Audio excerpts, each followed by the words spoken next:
My name is Lieutenant General Jennifer Maddox. I'm 43. And last month, my own parents barred me from my grandfather's funeral. Why? Because, while I was leading combat missions overseas, they were busy siphoning nearly $500,000 out of my accounts, and they thought I'd never figure it out. But here's what they didn't see coming: 12 uniformed Marines marching up the steps. A 4-star general saluting me in front of the entire town, and the moment a lawyer cracked open a hidden will that turned their perfect world to rubble. Stick with me, because by the end of the story, you'll feel every sting of betrayal, every ounce of rage, and the deep, quiet satisfaction of justice served ice cold.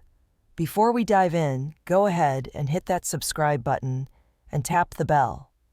Because stories like this don't just entertain, they remind us why standing up for ourselves matters. Leave a comment telling me where you're watching from. And if you've ever felt underestimated, we read every single one. Now, let's rewind to the first knot my grandfather ever taught me to tie. It's late April. Charleston, South Carolina. Magnolia blossoms can't mask the smell of wet granite. I'm outside St. Paul's Church. Dress blues soaked. Metals dull under the clouds. Through stained glass, I glimpse my mother's lace gloves and my father's polished shoes, symbols of a life that never made room for mud or blood. Elaine Maddox, interior designer queen, whispers, "Don't let her in, she embarrasses us." Richard, ex-finance guru, adds without lowering his voice, "She failed at real life." I'm not angry yet. There's just a tight metallic taste on my tongue. Years of battlefield breathing drills keep my face stone still. But inside, a 17-year-old girl pokes cold mashed potatoes at a dinner table all over again. Cue sepia filter, Grandpa Harold's back porch. Cicadas humming. He drops a pair of worn combat boots in front of me. "One day, kiddo, you'll tie knots nobody can undo." My thumbs fumble the laces.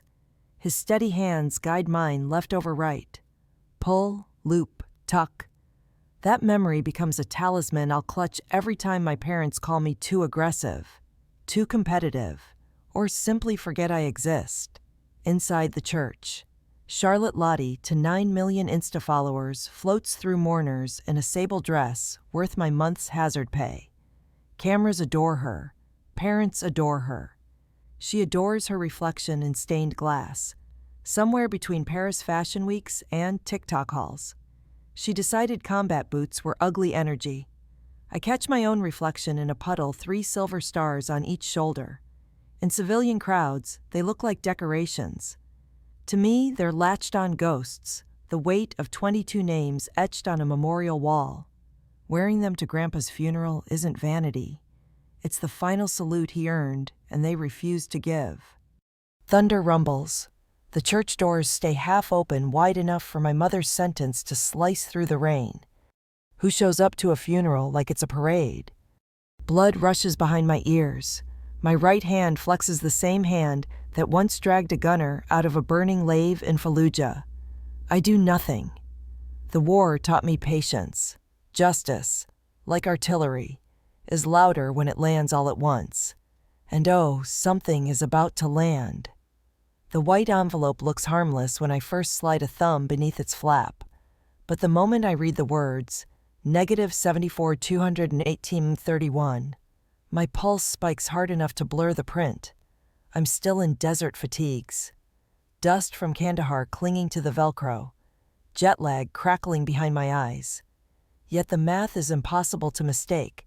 Somebody has been bleeding me slow, like leeches hidden under dress shirts and pearls. I tell myself it's a clerical glitch, a transposed digit, a bored hacker in a basement. Anything but family. And for 5 shaky minutes, I almost believe that lie long enough to breathe again. Until the second envelope says my savings is empty too. And the third shows my retirement fund hollowed like a gutted fish. I remember a mortar round that once landed so close my ears rang for a week. This feels louder because there is no battlefield protocol for being ambushed by your own blood. and the silence inside my townhouse suddenly tastes like metal. I drive straight to the bank wearing a service cap and boots dusty enough to stain their marble floor.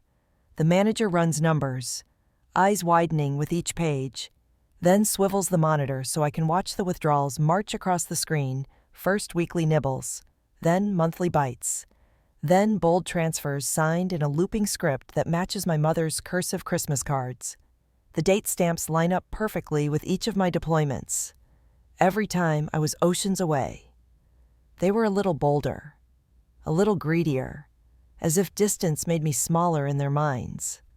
The manager offers coffee, calls it family confusion, but I taste betrayal swirling in the styrofoam cup and set it down untouched, because sweetness would choke me. When he says the words, "power of attorney on file," the room tilts. I recall signing that form years ago so Mom could ship my keepsakes while I was on rotation. An act of trust I filed under minor paperwork. Their trap was sprung before I even knew there was a cage. I thank him for the printouts, fold them like classified intel, and leave without feeling my feet hit the floor. Gravity paused until I get answers. At home that night, I dig through an old cigar box. The one Grandpa gave me for important things. The first item inside is a childhood photo, Charlotte in a ruffled Easter dress, me in grass-stained shorts, Grandpa's hand on my shoulder. I tear away every face but his and mine, yet I can't bring myself to shred the warm, calloused fingers that once tied my first knot. The second item is the brass Marine Corps emblem that popped off my cover during a sandstorm in Ramadi. It spins across the floor when the whiskey bottle clips it, ringing like a tiny bell announcing last call on hope. I'm not a drinker, but tonight bourbon slides down raw, and for one dangerous second, I hover over my mother's contact, thumb trembling, desperate to scream. Instead, I kill the call. Because warriors don't charge blind, we recon first. Then engage. Still, my uniform insignia lies face down under the couch. A fallen star no one is there to salute. And that emptiness presses hard against my ribs. Morning light is a harsh interrogator. Yet it brings clarity. I open a fresh notepad, title the page, Operation Tethercut, and list 3 names. First, Natalie Ruiz, ex-JAG. Brooklyn accent sharp enough to shave guilt off a stone. I once dragged her out of a smoking Humvee. She told me, "If you ever need legal napalm, call 2nd Charles Yates, forensic accountant who built spreadsheets for Force Recon until an IED took his left hearing. Now he hunts financial ghosts for sport." 3rd Staff Sergeant Maya Brooks, my right hand in Kabul. A social media pit bull when veterans' rights get trampled. Their numbers still live on my phone like loaded magazines. I text all 3 the same line, need eyes on a family theft ROE surgical. Decisive. Replies ping back before the coffee finishes brewing. Each one a promise disguised as punctuality. And suddenly, the room feels less empty. Momentum is oxygen. I inhale. By noon, Natalie and I occupy a booth in a diner that smells of burnt bacon and cheap optimism. She flips through my bank printouts, eyeliner flicking toward the columns. "This is an amateur hour," she murmurs, tapping dates. It's coordinated drip, the kind you run on someone who'll be too busy dodging bullets to notice decimal points. She asks if I want criminal charges or quiet restitution. "I want documented truth," I say. Voice steady because rage is a sniper. Control the breath. Control the shot. Natalie's grin is thin and lethal. Then we start with subpoenas. We relocate to Charles's claustrophobic office, paper stacks rising like city skylines. He squints at the numbers. Then, at me. "Your folks played shell games with 4 shadow accounts. Routing money through a Delaware LLC, basic but ballsy."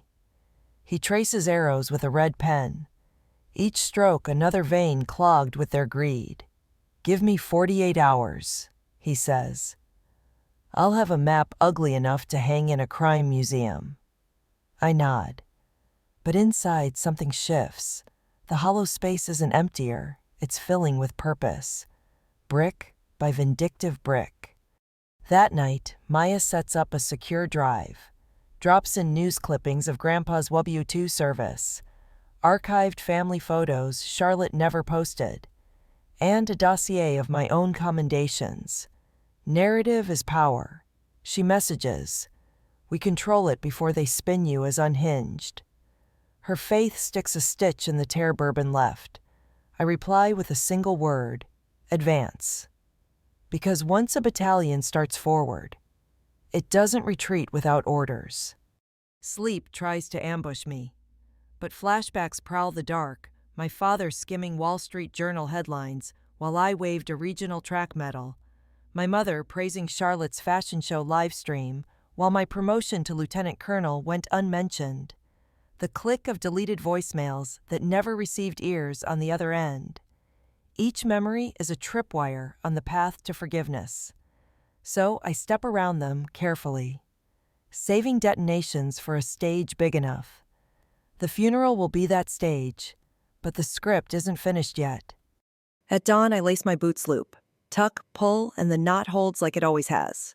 Proof that Grandpa's lesson still outranks every betrayal. Natalie texts coordinates for a courthouse meeting. Charles sends a spreadsheet headlined, Asset Recovery Plan. And Maya pings a screenshot Charlotte's new post, flaunting a limited edition handbag captioned, Work hard, spoil yourself. The price tag alone could fund 2 years of therapy for wounded vets. I mark the image, not out of envy, but as evidence. Because soon a judge will want timelines, motives, receipts. The pieces align with tactical elegance, financial forensics, legal firepower, media containment. The operation has shape, weight, inevitability. Yet strategy is sterile without fuel, and fuel is fury refined into resolve. I read one more bank statement, tracing my mother's flourishing signature over my drained account. And the anger no longer thrashes.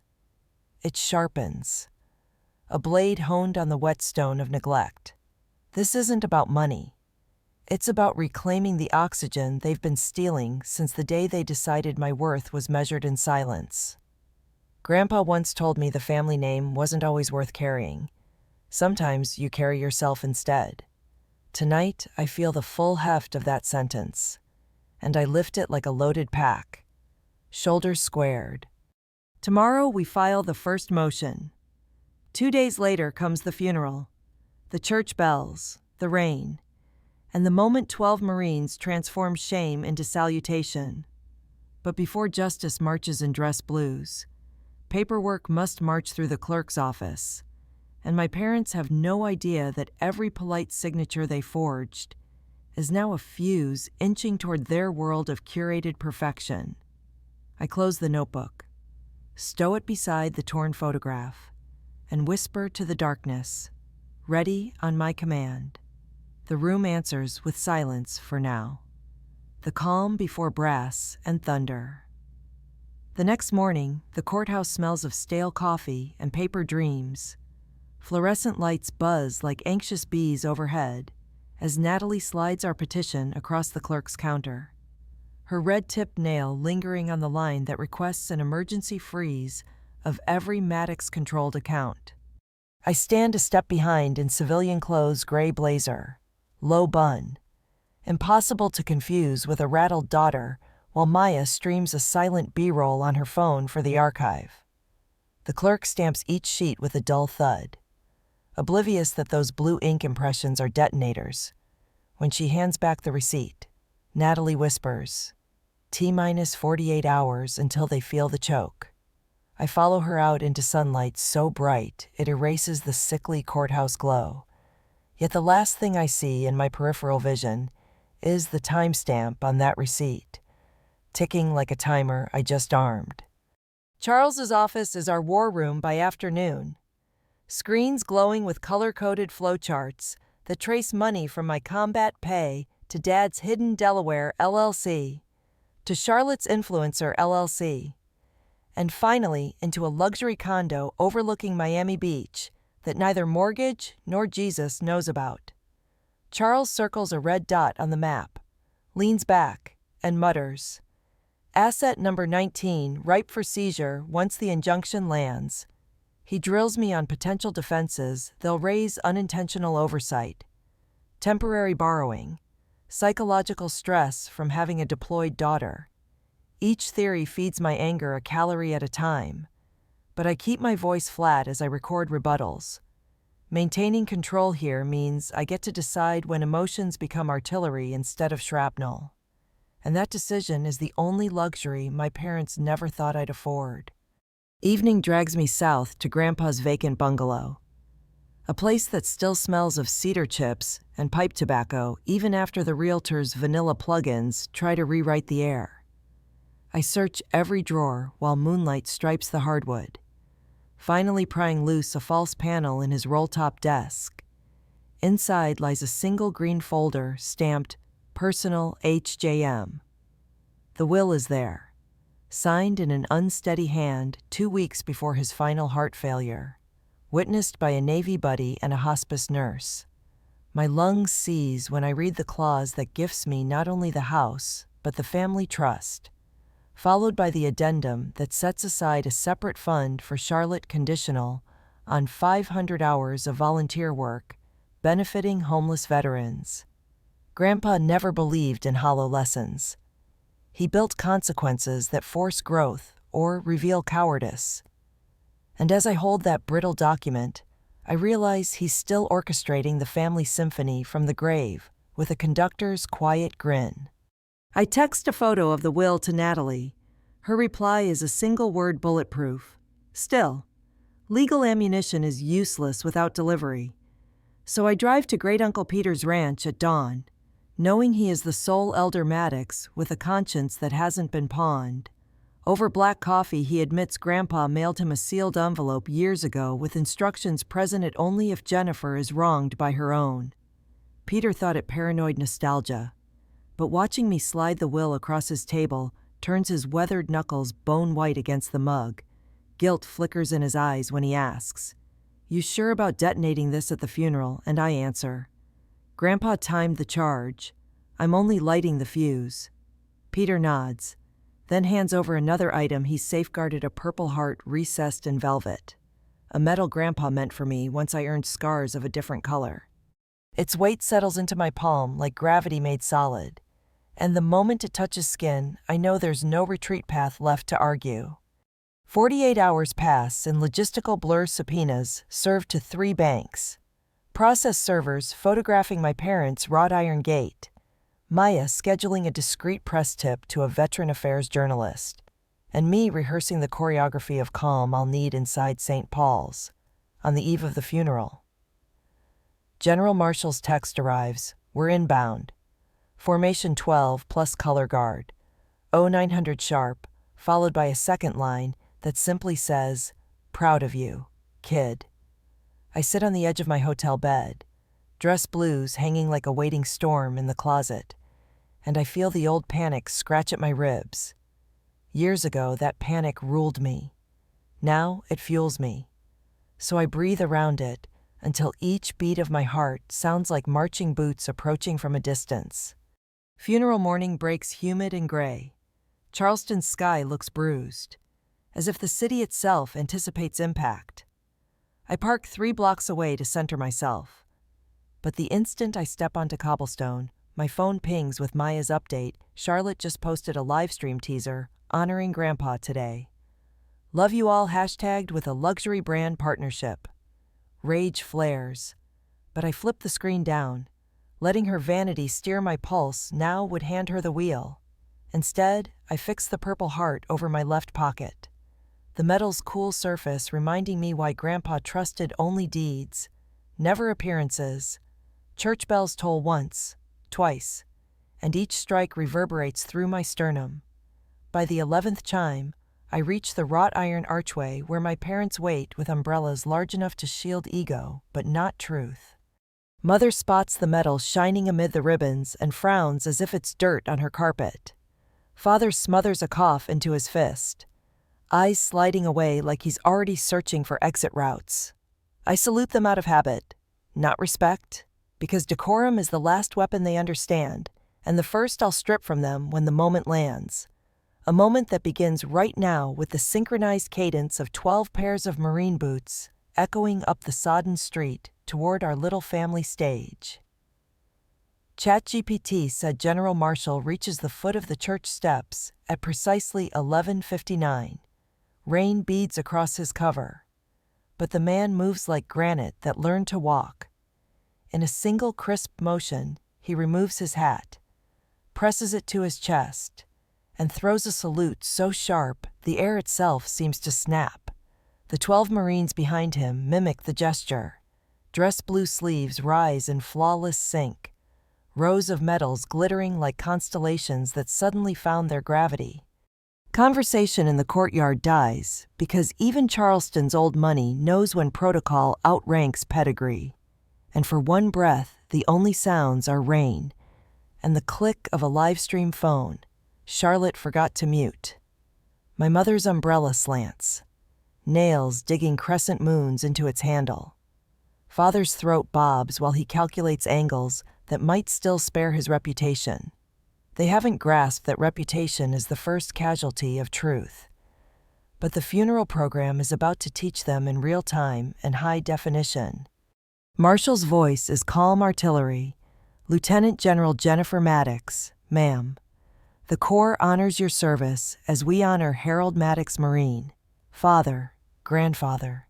He lowers his salute and steps sideways, clearing a ceremonial path straight to the church doors. A silent invitation that rewrites the social hierarchy my parents curated since the day I first laced mud-stained sneakers. I cross the threshold with steady boots. Each step echoes like a judge's gavel on marble, and the congregation turns as one, faces tilting between curiosity and the voyeuristic thrill of live scandal. Stained glass scatters colored light across pews, painting my dress blues in moving shards of crimson and gold, combat and glory fused in holy geometry. Mother opens her mouth to object, but the organist strikes an accidental chord, drowning her protest in dissonance that hangs uncomfortably before sliding into the planned hymn. That slip of music feels prophetic. Nothing today will stay on their chosen key. We take our places at the front. Casket draped in the stars and stripes Grandpa once bled for. Natalie Ruiz appears from the nave aisle. Black suit impeccable. Envelope clutched like scripture. She waits for the hymn to fall silent. Then lifts her chin. Per the final wishes of Harold James Maddox, dated June 6, 2014, a statement shall be read before interment. She pauses long enough for whispers to scuttle through oak pews. Even the carved cherubs on the rafters seem to lean in.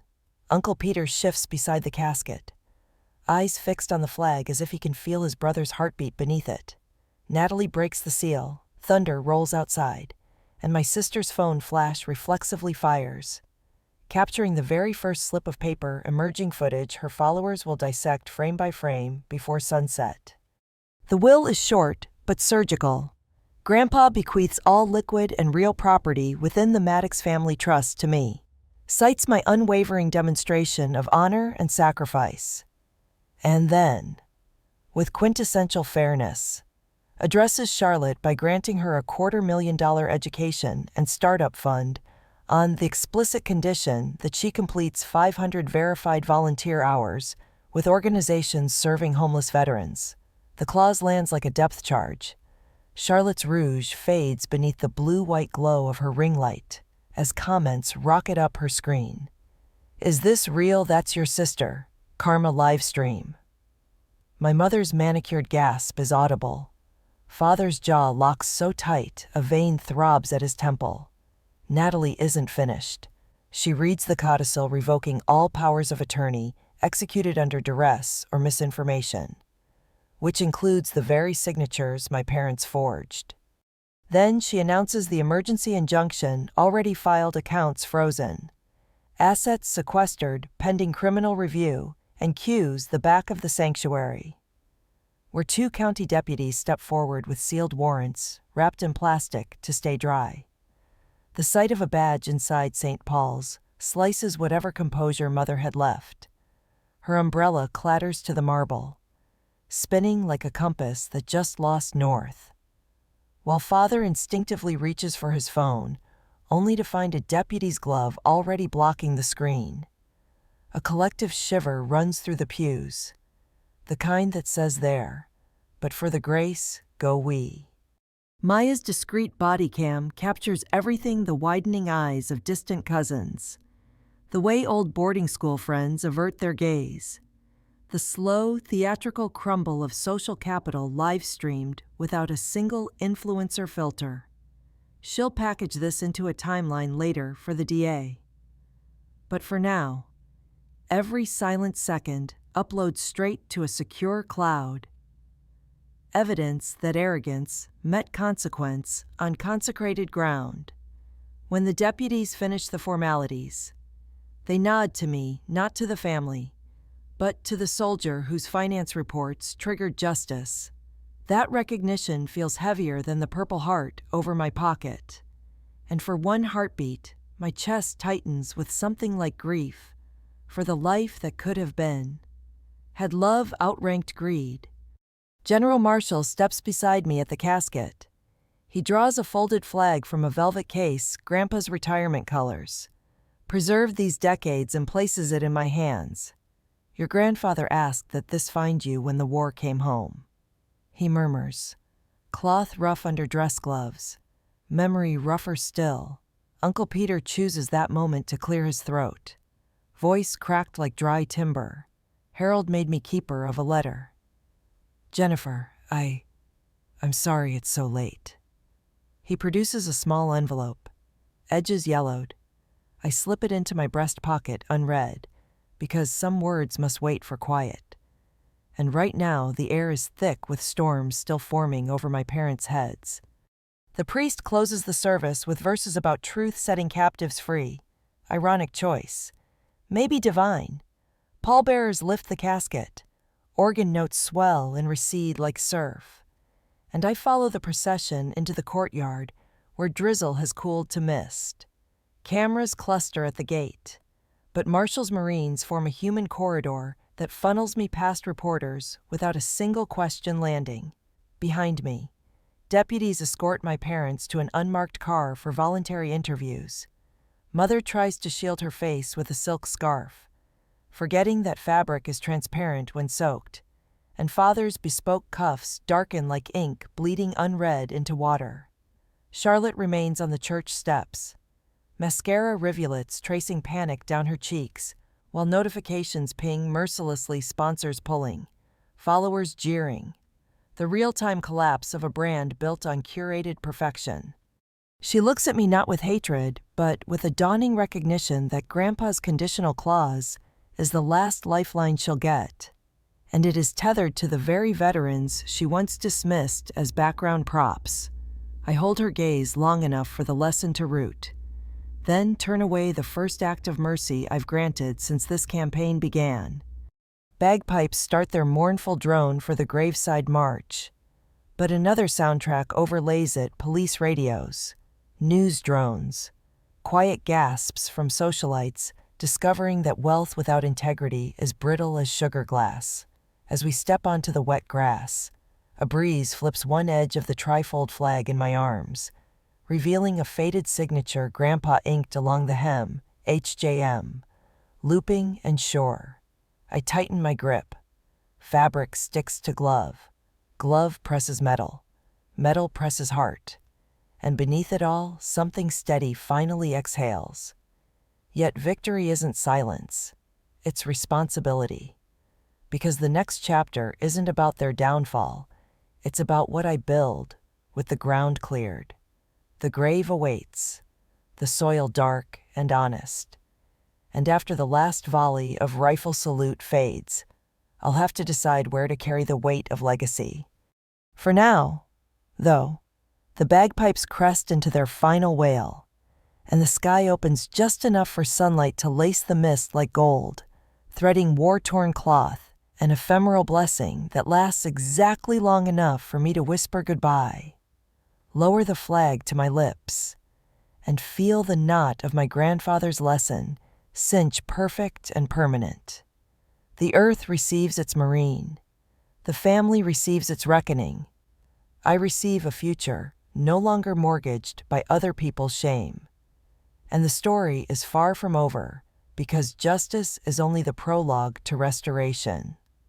ChatGPT said, 6 weeks blur past in a whirl of headlines: Maddox finance scandal, influencer heiress accounts frozen, war hero general exposes family fraud. And yet the quietest room in the courthouse is where real damage unfolds, a glassy conference space where my parents' defense team does the math on jail time versus plea deals, while the trust's forensic ledger plays on loop overhead. Richard finally speaks 3 sentences. He regrets any misunderstanding. He never intended harm, and he hopes to resolve matters privately, but the prosecutors nod like surgeons who have already scheduled the amputation. Next up is Elaine, her voice brittle as spun sugar, insisting she only signed what her husband gave her. The plea bargain on the table is 5 years probation and full restitution, plus interest, roughly $624,000 they no longer control.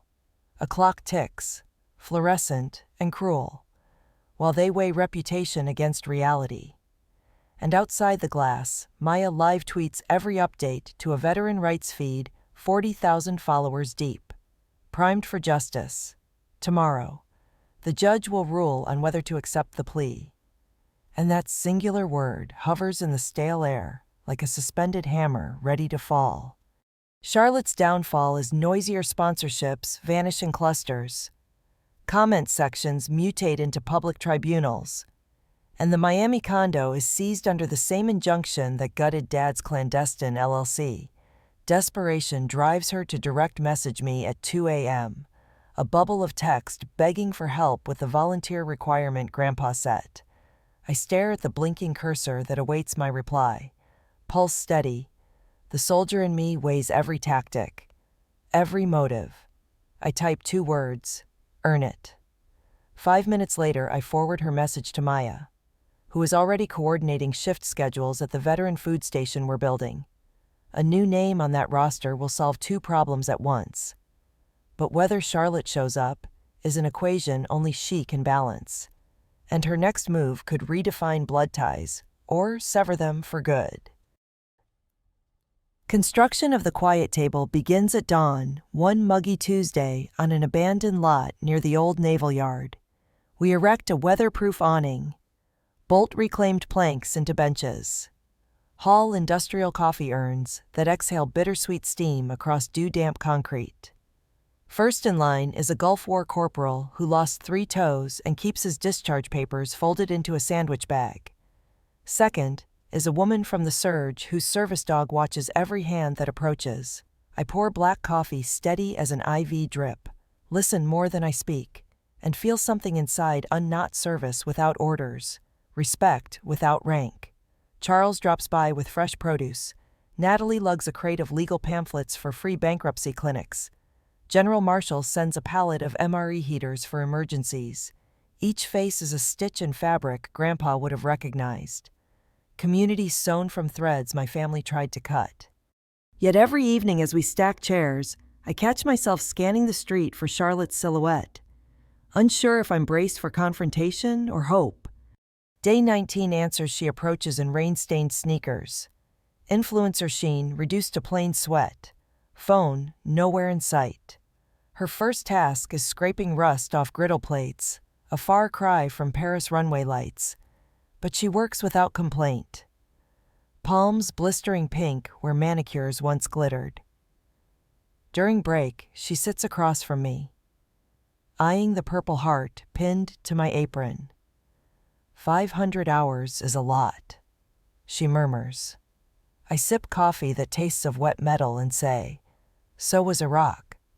Silence stretches, fragile but intact, until she whispers that Mother tried to blame the forgery on her, and Father threatened to liquidate her trust for legal fees. The confession hangs between us like a truce flag stitched from equal parts fear and remorse. I don't hand her absolution. Instead, I slide a stack of meal vouchers across the table. Hand these out tomorrow. That's our 20. She nods, tears evaporating into Charleston humidity. And for the first time in a decade, I glimpse the sister who once begged me to braid her hair before school. Whether that fragile thread holds depends on choices neither of us has made yet, and the uncertainty leaves room for a future still unwritten.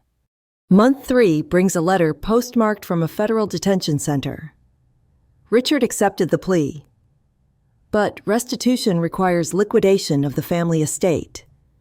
Elaine is petitioning for separate counsel, claiming coercion.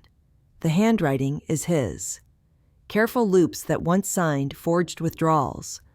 Now they spell contrition I cannot weigh. I was wrong. The letter says, not just about the money, about who you are. Paper trembles in my grasp, yet the rage I expect is absent. Instead, there's a cool acknowledgement that some debts can be paid in dollars, others only in distance.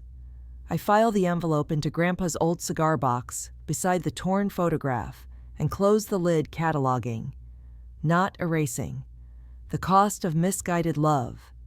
Night settles over the quiet table like soft armor, cicadas droning rhythmic as helicopter rotors far away. Volunteers trickle home. I remain, wiping down stainless steel vats until stars stitch constellations beyond the awning.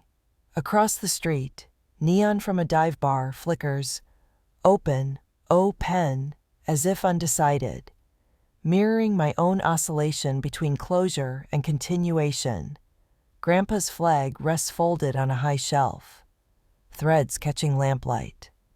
And I think about legacy, not the money, not the name, but the simple instruction he whispered decades ago. Tie your own knot. The knot now anchors a community kitchen, a probation agreement, perhaps a sister's redemption. Its rope is braided from obedience to conscience over bloodline, and that rope feels strong enough to hold. Camera fade out demands final words, yet real stories bleed beyond frames. Tomorrow the judge will certify Charlotte's logged hours, or won't. Next week, Dad may petition for early release. Or not. Hurricanes will test the awning's bolts. Donors will come and go. But tonight, for the length of a single breath, the arithmetic balances betrayal minus justice, plus service equals peace. I let that equation settle in my chest. Inhale roast and rain air, and face the lens Maya left recording. If you've watched this far, I say, voice steady as parade cadence, remember family can fail you, systems can fail you, but the values you forge alone, those stay sharp. Protect them, wield them, and build something better than what tried to break you. A pause. Deliberate. Because silence carries weight. Subscribe if you need proof that scars can map the way forward. Like, share, and drop your own story below. The quiet table has room. I reach to switch off the camera, but my hand lingers a heartbeat, leaving viewers suspended between darkness and dawn. And that breathless edge is where every new chapter begins. My name is Rebecca Cole, 34, and the day my kid brother received America's loudest applause, I discovered exactly how invisible a decorated soldier can become. Picture Joint Base Andrews, bathed in sterile spotlights, a brass band vibrating through polished hangars, and rows of iron-spined officers saluting the new golden boy of the Air Force, Lieutenant Colonel Jason Cole, UAV prodigy, blue-eyed headline, My Father's Living Legacy. I stood 3 rows back in the non-family section, civilian blazer hiding scarred shoulders that once carried a pavehawk and an entire platoon's faith. Dad Colonel Alan Cole sat front and center, hat resting like a halo on his knee, Beside him, Meredith's second wife, PR mastermind, filmed the stage with a practiced smile, ready to spin the perfect patriotic reel. Jason took the microphone, medals catching light, and thanked the two people who shaped my life, my father Alan and my stepmom Meredith. The omissions sliced deeper than shrapnel. Not a syllable about the sister who'd dragged a 6-year-old girl out of Kandahar rubble, or the mother who died before she could see that girl reach middle school. A polite tremor of applause swelled. I clapped too, because habit sometimes survives heartbreak. But inside my ribs, a furnace roared awake the old injustice, the unspoken discharge. The file my father forged to declare me unfit for duty the week after I saved 3 lives and lost my own career. Then came the blind side. Behind me, a baritone cleared his throat. Major Cole. I pivoted and nearly saluted on reflex. 4 gleaming stars, stone jaw, eyes like x-rayed steel, General Graham Huxley. He slipped a matte black card into my palm. 1 word embossed in silver sentinel. 3 days. He murmured, if you still believe in the mission call. Before my brain caught up, he ghosted into the crowd, leaving that single cryptic breadcrumb burning a hole through every layer of betrayal swirling in my chest. If you're already gripping your phone tighter than a classified dossier, smash that subscribe button, hit like, and drop a truthful out in the comments, because the next 30 minutes will prove how far a woman can go when her own father tries to erase her soul. Ready? Let's dive. I stepped outside the hangar into Maryland's late winter wind. It tasted of jet fuel and contempt. My breath fogged, while thunderous applause for Jason rolled on behind sealed glass. I finally looked at Huxley's card. No rank, no phone, just a single secure number, and that code name Sentinel. For a moment, the flood of Kandahar memories crashed back. Madison Reyes laughing over the whine of rotor blades. The Afghan child's paper-thin pulse beneath my gloved fingers. The sniper's crack that stole Madison's future and rewired mine. The Pentagon board never let me testify. Dad filed the retirement under medical trauma, stamped it with his own authority, and asked me to move on for the good of the family. Moving on turned into 7 silent years. I built cyber walls instead of flying medevac birds. Wrote code at odd hours to quiet the nightmares code. I quietly folded into a startup called Sentinel Labs with an MIT renegade named Avery Chen. The platform predicted battlefield hacks hours before impact, but no contract officer would touch software authored by a dishonored major, so Avery scrubbed my name, filed the patent under a shell LLC, and swore we'd insert the truth later. Now a 4-star general wanted that truth. Or wanted me, or both. The possibilities rattled like loose shell casings. I slid the card into my pocket just as Jason's ceremony doors burst open and reporters swarmed. He spotted me half a second.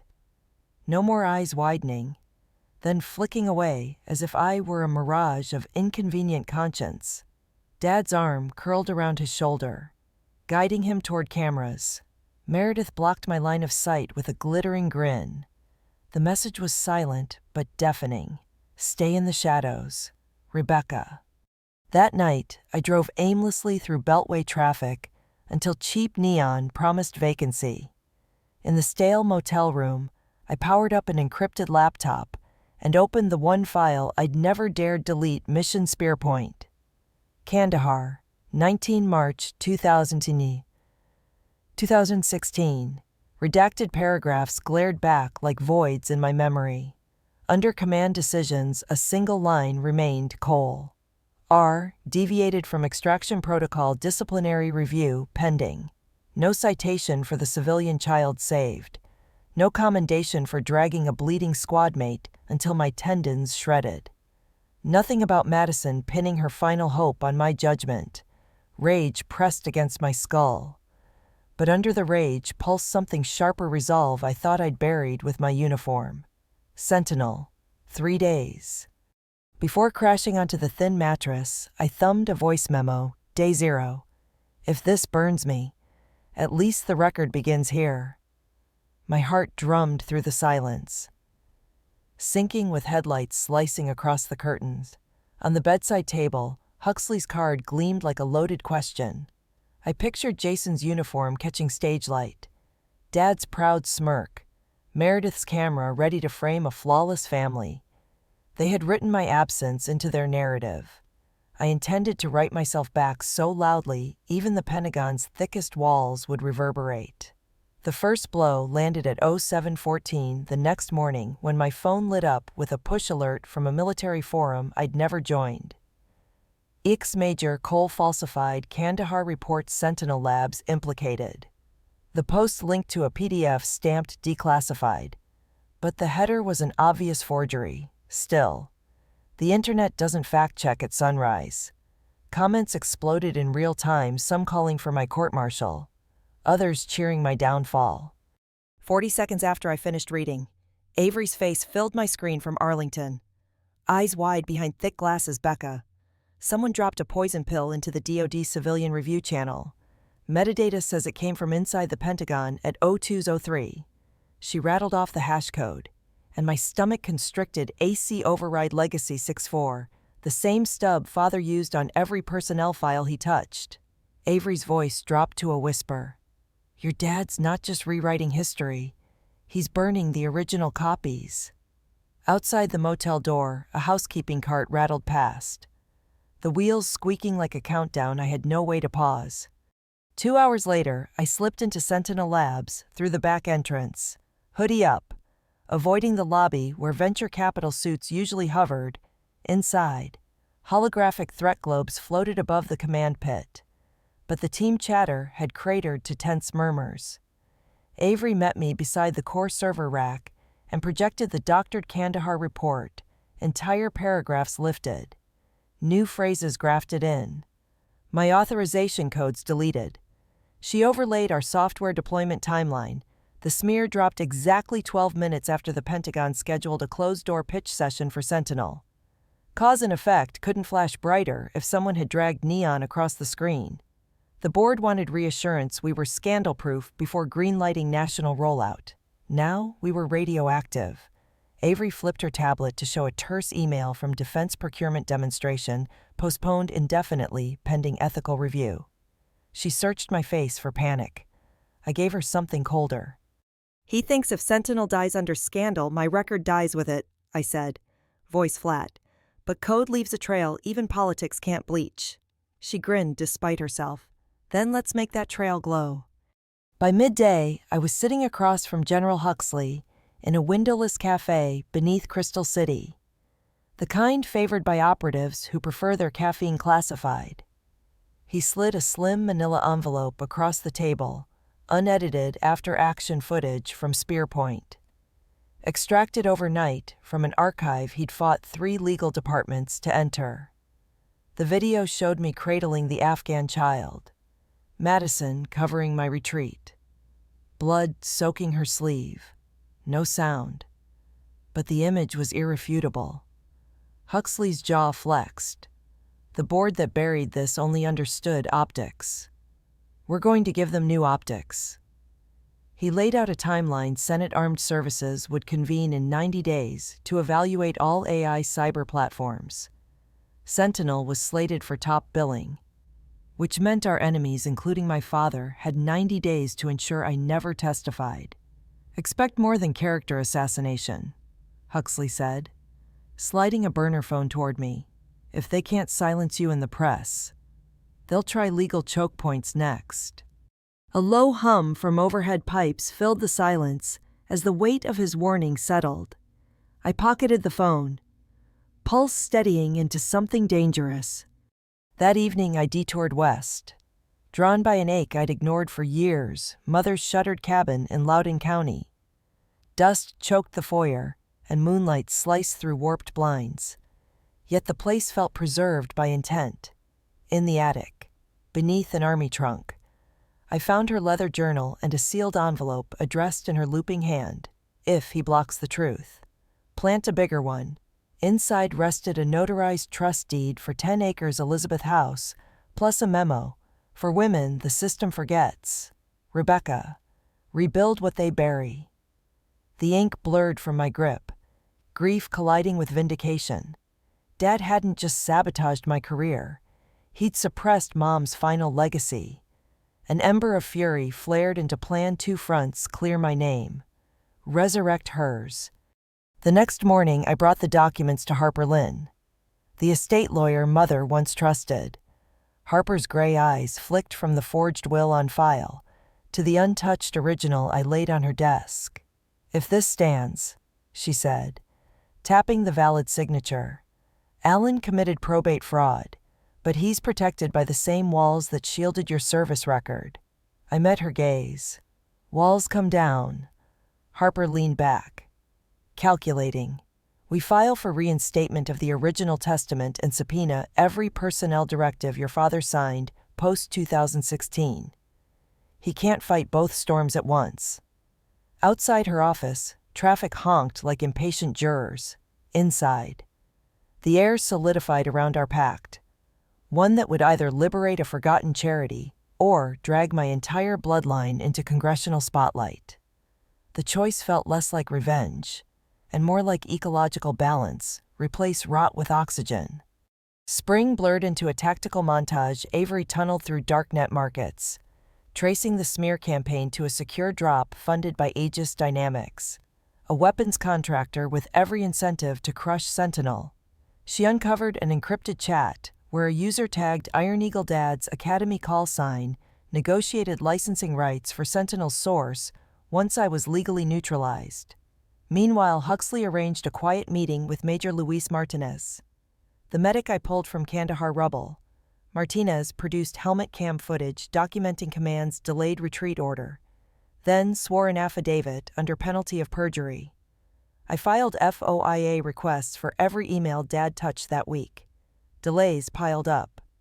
But each delay was itself evidence. Even Jason wavered late-night texts, "Sis, are you sure you want this fight?" evolved into him secretly transferring UAV geodata that proved Madison and I acted inside rules of engagement. Guilt gnawed at him, the same guilt Dad had anesthetized with medals. Our family group chat lay silent, an unmarked graveyard of half-sent apologies. With 42 days left, Kendall Reed cornered me outside a Fairfax coffee shop. Sources say a Senate subpoena is coming, ready to go on record. She held up her recorder. I nodded, heartbeat drumming. Her article ran front page, "Hero or Scapegoat: The Missing Story of Major Rebecca Cole." Public sentiment tilted. Comment sections asked why the Pentagon silenced a woman who rescued civilians. A week later, Armed Services formally summoned me and Sentinel Labs for July testimony. The same hour, Avery's IDS flagged a breach attempt, someone inside Aegis scanning for our latest build. We patched, traced, and captured packets, enough proof to implicate corporate espionage if presented right. The game board was set, but stakes escalated. Avery received a couriered envelope containing her mother's immigration file, marked "Revocation Pending." Inside, a note: "Deliver Sentinel code or watch her deported." Avery's resolve cracked, then hardened. "They're using the law as a weapon," she whispered, sliding the file into our evidence vault. "Fine, we'll weaponize the truth." On the 90-day mark, I stood in Sentinel's dimmed war room. Neon network graphs pulsing like a heartbeat. Code I'd birthed line by line now protected worldwide comms. Yet its future and mine hung on a single Senate hearing. Avery activated the wall display countdown, 11 days, 04 hours. "Once we're on that floor," she said, "everything goes public, your mother's will. Kandahar footage, Aegis bribes, the override signature." I inhaled, feeling the moment tighten like bowstring. Then, let's be very sure our arrows fly straight. Lights reflected off the steel server casings, illuminating our faces in an almost ceremonial glow. Outside, thunder rolled across Virginia skies, as though the atmosphere itself rehearsed for the noise we were about to unleash. With 11 days left before the Senate hearing, danger stopped arriving as rumors in my inbox and started manifesting as dents in the real world. The first sign was a text from Major Luis Martinez, someone from Army Records Compliance, just visited my mother's nursing home, asking for my current address, no official badge number. I barely had time to process the threat when Avery burst into my office, face pale. Overnight, our off-site backup node in Reston went dark. Logs showed a forced reboot and 36 seconds of direct root access from an Aegis Dynamics IP range masked behind a nonprofit in Zurich. That span was long enough to copy Sentinel's predictive engine, but not the authentication tree, meaning they had the shell, not the soul. Avery's fingers trembled as she replayed the intrusion path. They stole a gun without the firing pin. She whispered, "So next they'll come for the pin." I thought of my father, meticulous even in betrayal. No loose ends, then pictured what Aegis might do if he promised them the missing piece. Outside the glass, summer thunder rolled over Arlington, shaking the windows like an omen we refused to heed. 9 days out, pressure jumped from code to blood. I drove to Loudoun at dusk to sign site prep papers for Elizabeth House and found the farmhouse door ajar. Inside, boxes lay overturned, the journal my mother kept about the shelter sliced open, pages scattered like entrails.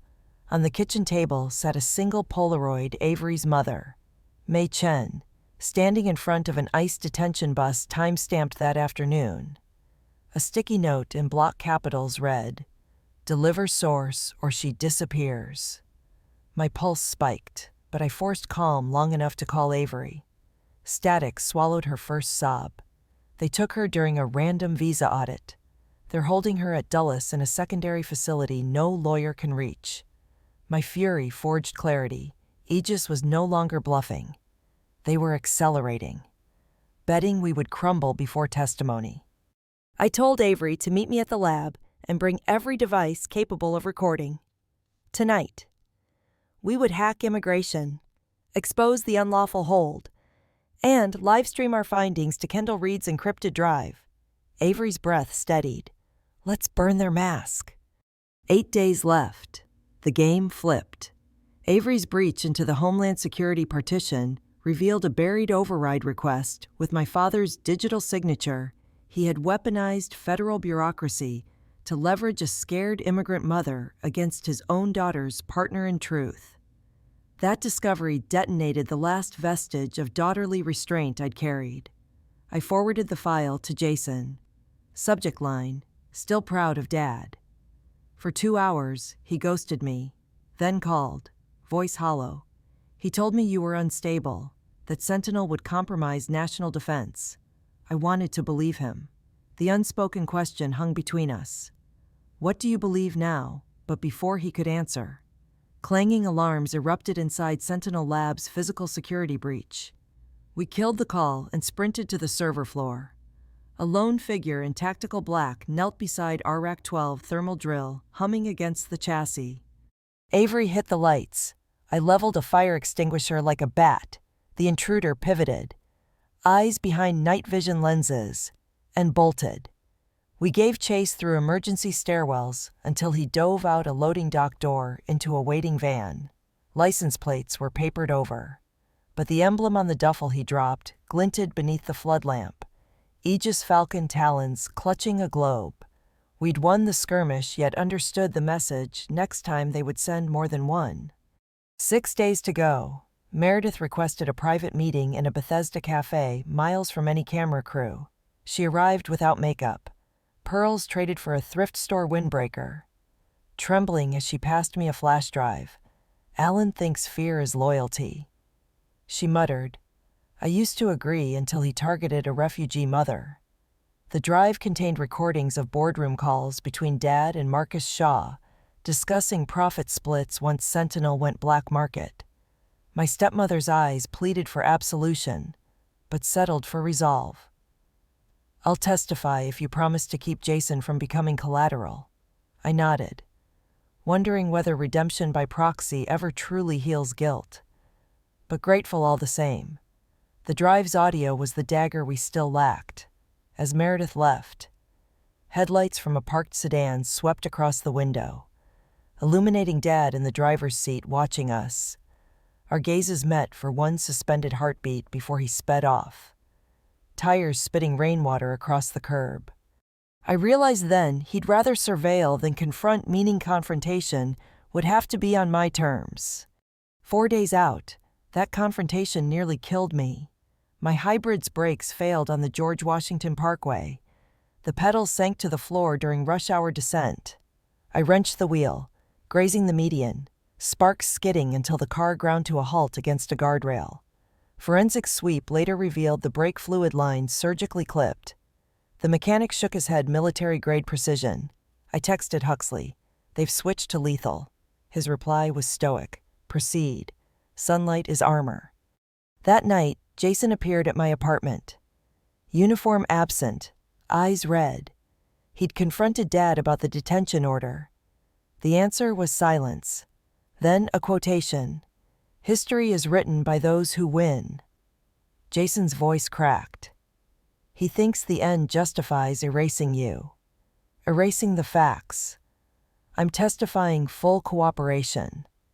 The decision cost him his father's love, perhaps his career, but restored the brother I thought medals had stolen.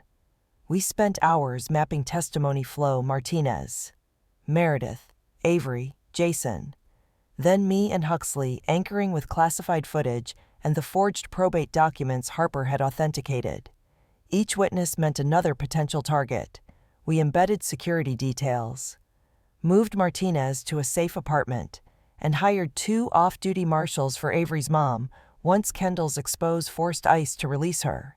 Still, dread pooled in my gut, because Dad's pattern was escalation, and we had 72 hours left for him to escalate. 2 nights before the hearing, we broke into my father's locked study legally. With a court order, Harper obtained at 4 p.m. and served at 8.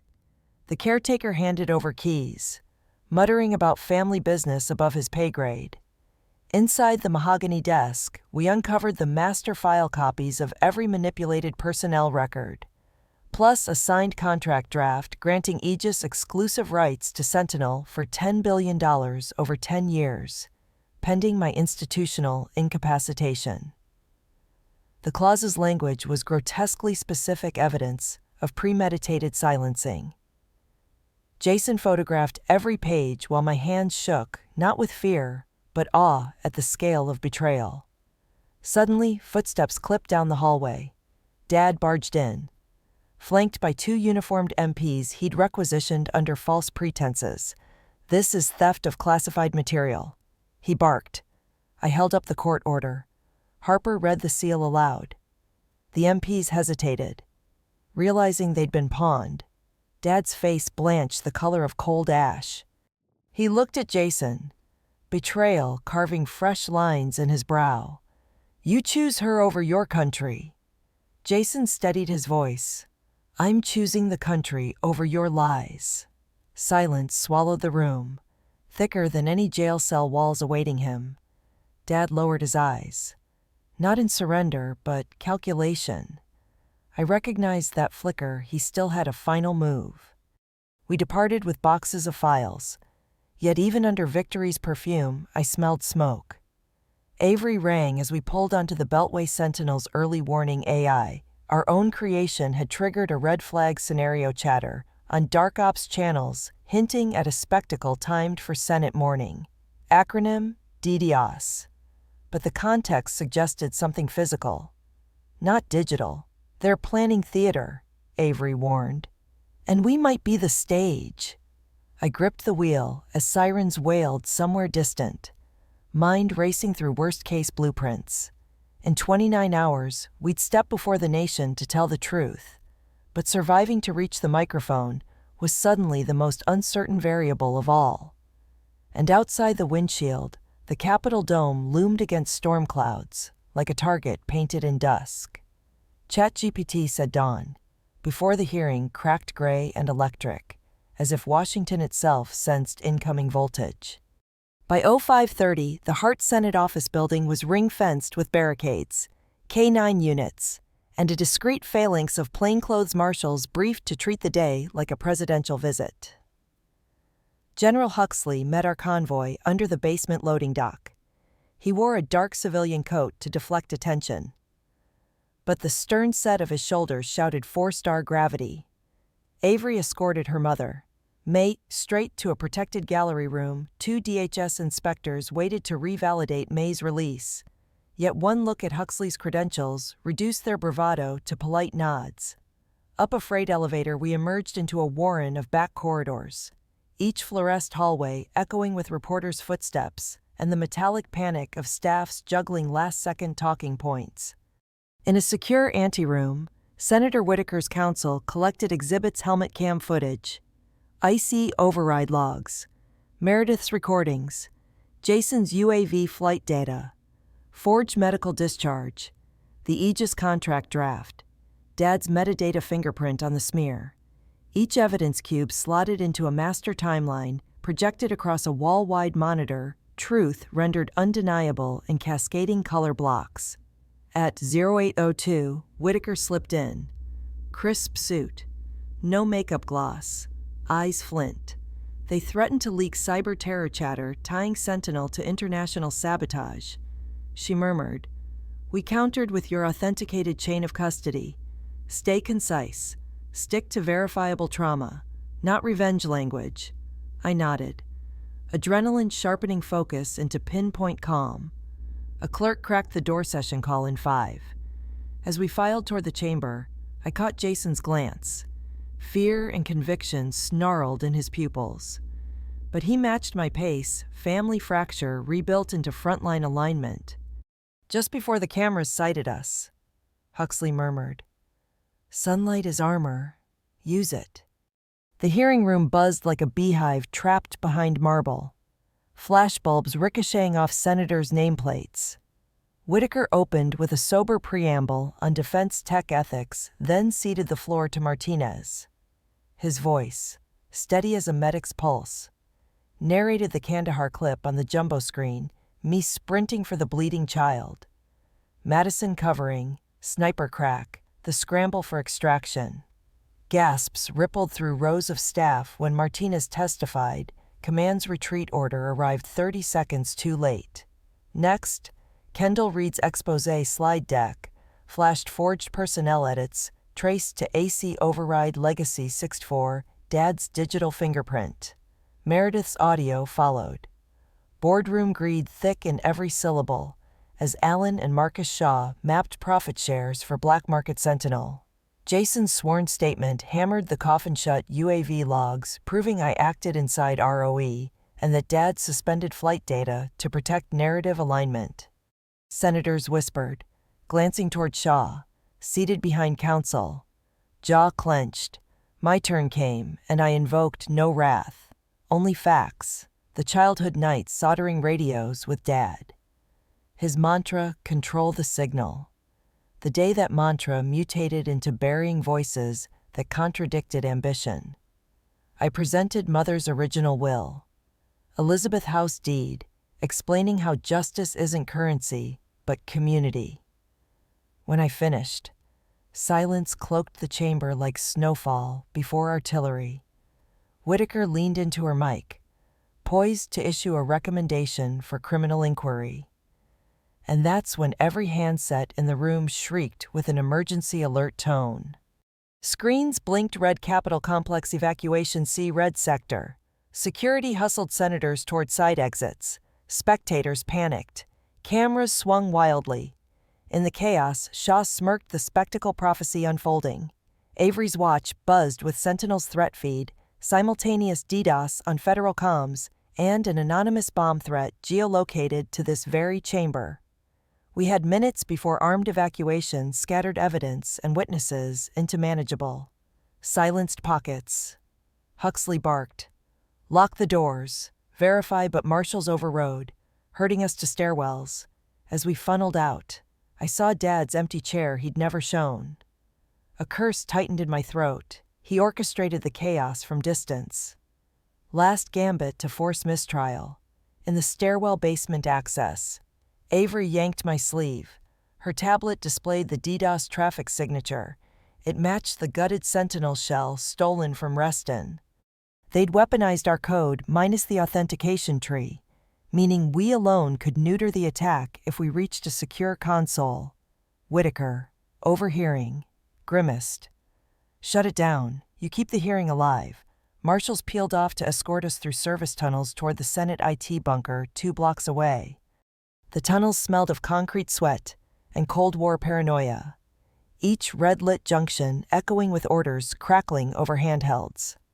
Halfway, a pressure blast rocked the ceiling. No bomb, just a concussion device built to incite panic topside. Debris sprinkled our shoulders, lights flickered. Jason steadied Martinez while I yanked Avery forward. Mind racing through Sentinel's kill switch protocol, 3 hardware tokens, inserted within 60 seconds, or the rogue instance, auto-forked to 1,000 mirrors.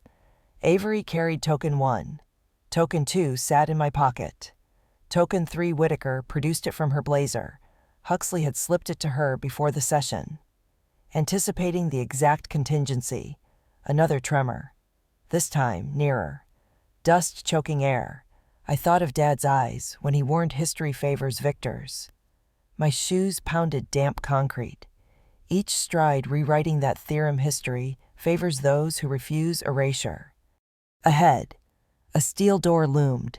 It bunker seal spinning. A guard recognized Whitaker and keyed us in.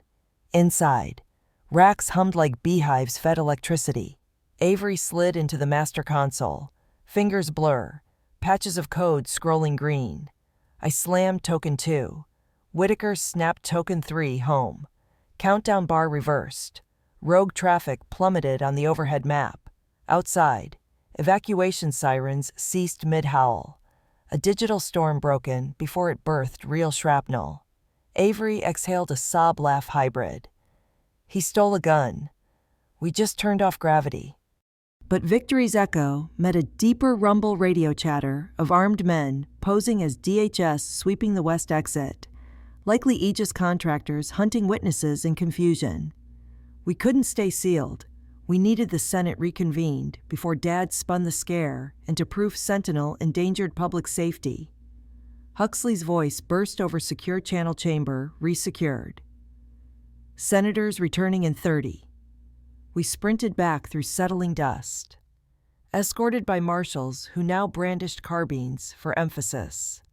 Re-entering the hearing room felt like stepping onto a stage after intermission of a tragedy everyone knows has changed shape. Whitaker banged, gavel threat neutralized. We proceed. Cameras refocused. Shaw looked less smug, sweat beading along temples. She asked me one final question, Major Cole. Is Sentinel safe under the stewardship of its rightful architect? I faced the lights, the crowd, the history books drafting themselves in that instant. Yes, Senator, because stewardship built on truth is the only security any nation can trust. Applause erupted from gallery unorthodox. Yet unstoppable, Shaw's counsel whispered. He turned sheet white, realizing market reaction was shifting to moral ledger. Yet, as Whitaker moved to adjourn pending criminal referrals, an aide handed her a fresh note. She read, frowned, then raised eyes toward me. Colonel Alan Cole has just entered the building under self-initiated protective custody. He requests to address the committee. The room inhaled as one organism. My heartbeat hit ballistic tempo. Dad rarely entered battles without preloading the terms. Whitaker conferred with counsel, then announced a short recess to deliberate. Jason's hand found my shoulder. Grip taut. Meredith stared at chamber doors, lips trembling prayers or curses I couldn't tell. Outside, thunderheads gathered, muffling DC sunlight into charcoal haze. My father was 50 feet away, ready to deploy his final narrative grenade, and the committee would decide within minutes whether to let him pull the pin. The hallway clock ticked louder than sirens ever could, each second a drum roll for a confrontation 7 years and countless lies in the making. ChatGPT said recess lasted 12 breathless minutes, just long enough for committee counsel to debate precedent and for cable news chyrons to scream, "Father enters fray." When the doors reopened, Colonel Alan Cole strode in, flanked by 2 federal agents. Uniform immaculate, face unreadable. Whitaker adjusted her mic. "Colonel, you may offer a statement, no cross-examination." The chamber tightened like a drawn bow. Dad began softly, recounting a career of sacrifice, pivoting to global threats that require uncomfortable decisions.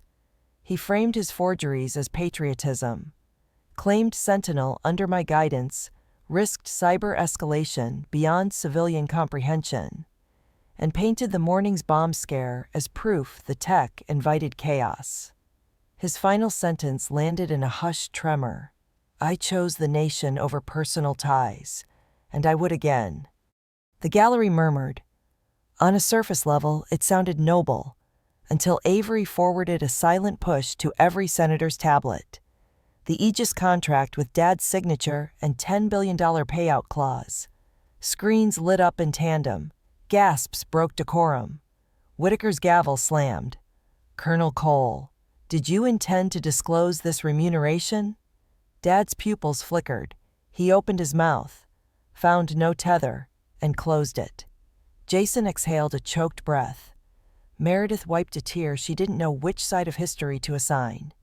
In that instant, the myth of righteous betrayal collapsed under its own greed. The contrast so stark, even political instincts chose truth for safety. Whitaker declared the hearing adjourned, pending criminal referral, and ordered immediate seizure of Aegis servers. Dad didn't look at me as agents guided him out, but the absence of hatred in his eyes felt sharper than any glare a man staring at a mirror that finally reflected consequence. And blankness was all he had left to project into it. 48 hours later, the White House issued an emergency directive. Sentinel would roll out under direct congressional oversight. Architect of record, Major Rebecca Colrett, acknowledged with full honors restored. Cable pundits debated female whistle warrior angles. But the wider public latched onto a simpler narrative: family power versus unkillable conscience. Donations flooded Elizabeth House's placeholder website before the concrete even cured. Harper fielded pro bono offers from firms eager to scrub their reputations on the right side of history. Meanwhile, Aegis stock cratered 37%. Shaw resigned for health reasons, and DOJ unsealed indictments citing racketeering, cyber terror, and attempted murder. Martinez returned to his mother's nursing home with a commendation upgrade. Avery's mom received expedited citizenship, escorted by 2 senators for the photo op. Yet May beamed only when Avery whispered that her freedom was code's real bug fix. Meredith lit the first match in her own redemption arc by testifying against Aegis before a separate grand jury, her PR skill finally amplifying honesty instead of spin. Across the Potomac, Dad languished in pretrial detention. No plea deal could bleach the profit clause inked beside his name. And the JAG Corps he once ruled now studied his case as a cautionary lecture titled "Honors Slow Suicide." Summer slid into September. Sun lingering over Loudoun County as Elizabeth House neared launch. The restored farmhouse carried a scent of sawdust and lilac oil, 3 droplets on every windowsill. My subtle memorial to Mother's perfume. In the courtyard, volunteers embedded stones flown from Kandahar, each etched with names of women lost to classified margins. Madison's lay at the center, beneath a bronze plaque reading "Truth leaves no one behind." On dedication morning, veterans in wheelchairs lined gravel paths, their service dogs wagging like heralds. General Huxley delivered a crisp speech. "Courage needs coordinates," then ceded the platform to me. I spoke of erased lines, reclaimed code, and the algebra of empathy that multiplies when divided. Audience eyes shimmered like dew catching dawn. And in that shared glint, I saw oxygen returning to spaces once colonized by silence. We cut the ribbon as a low hum vibrated. "Phone Sentinel, push alert. Attempted breach of the shelter's donor database, neutralized in 0.07 seconds. I smiled at Avery. She winked. Typing a quick patch labeled Madison Guardian v1.0. The system purred. The crowd never noticed. That invisibility felt like the purest victory of all. Twilight painted the porch in amber when Jason approached, carrying 2 mugs of cocoa. Medals absent. Civilian hoodie softening the edges of former hero worship. I've requested reassignment to the humanitarian UAV Corps, he said, handing me a mug. Figured I'd rather deliver vaccines than PR sound bites. I clinked his cup. Warmth pooling around memories of childhood treehouse blueprints we once sketched together, equality recovered plank by plank. We watched volunteers hang the final wooden sign above the door, Elizabeth House, where courage comes home. And for the first time, I felt the phrase settle into bone instead of hovering like aspiration. A breeze lifted, carrying faint trumpet echoes from a distant base. Neither of us saluted, yet both stood a shade straighter, as though gravity had recalibrated. Night deepened. Security lights traced soft halos across gravel. I wandered to the stone circle, fingertips gliding over Madison's name. Grace, her 20-year-old daughter, appeared with enrollment papers for Air Force OTS. Eyes bright. She asked if I still had the Pavehawk pin. I fastened it to her lapel. Pulse steady, voice clear. Fly farther than I ever did. And if bureaucracy tries to ground you, burn a brighter path through the dark. She saluted. I returned it not out of protocol, but because 2 hearts in alignment deserve ceremony beyond rank. Grace walked away toward tomorrow, leaving silence that felt like open sky rather than a void. In the final hour, I sat alone on the porch. Journal open, pen hovering. The old voice that once recorded nightmares now penned aftermath. Justice never arrives on schedule. But when it does, it rings every bell your enemies tried to muffle. I closed the book. Overhead, Sentinel's orbital relay blinked across stars, just another satellite to the untrained eye. Yet to me, a guardian constellation forged from code, blood, and the refusal to stay small. Phone buzzed with a last-minute push from Kendall's newest article, From Ghost to Firewall, How One Woman Rewrote the Rules of Warfare and Family. Comment section already filled with stories of viewers facing their own silencers. Hearts revving. I typed a reply. Truth is a contagion, spread it responsibly. Hit send. If this story cracked something open in you, tap subscribe. Drop bell unmuted in the comments. And share with anyone who's been told their voice was a liability. Next week, we'll dive into a tale where a forgotten daughter turns a corporate dynasty inside out. Until then, remember, erasure only works if we agree to vanish.